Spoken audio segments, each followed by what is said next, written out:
Hey everyone, Technomentary here with a video for you guys. In today's video, we're going to review iOS 26.1 on the iPhone 16 Pro. This update is now available. We're going to talk about the main features, the battery life, overall performance, if you should update to this version or not.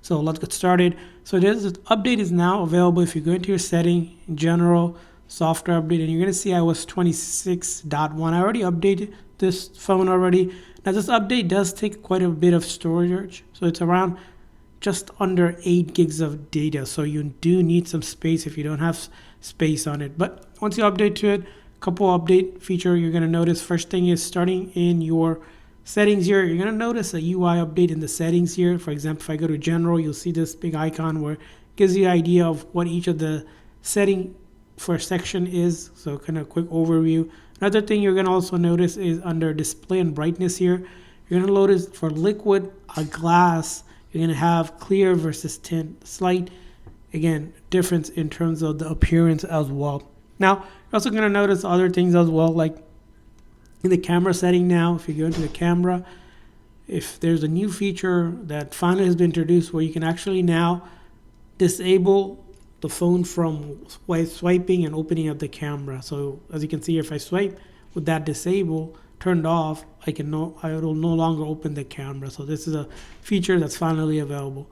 Now there are other feature updates such as fitness. You can create your custom fitness workouts. So as you can see here, if you use the fitness app, you can go ahead and make your own workouts.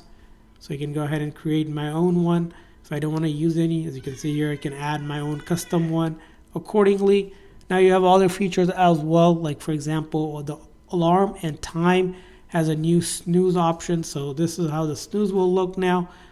Let me give you an example here. So instead of just clicking on stop before where there's a click option, now you have to actually slide whenever your timer or alarm goes off.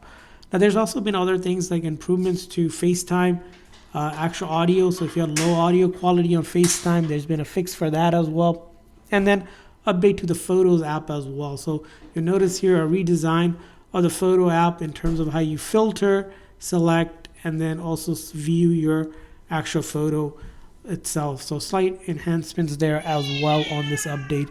There's also been an update to the padding. For example, the padding here on the search bar that you might not notice, but it is available there.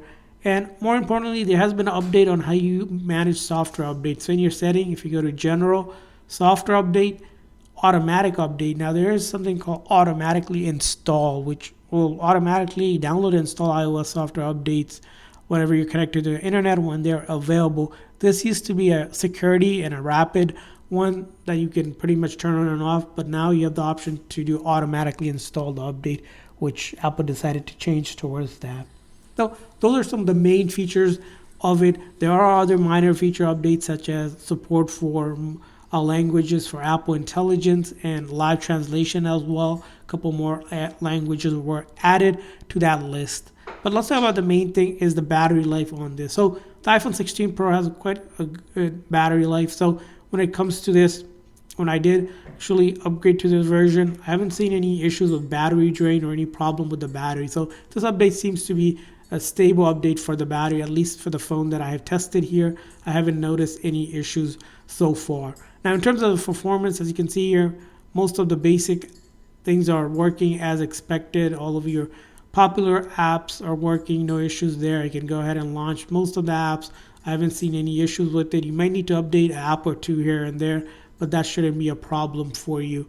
Everything should work, and that's because the iPhone 16 Pro, again, is just 1 year older than the currently released 17 Pro. So again, this has enough hardware for it to handle these major updates and even minor updates. So is iOS 26.1 update worth it?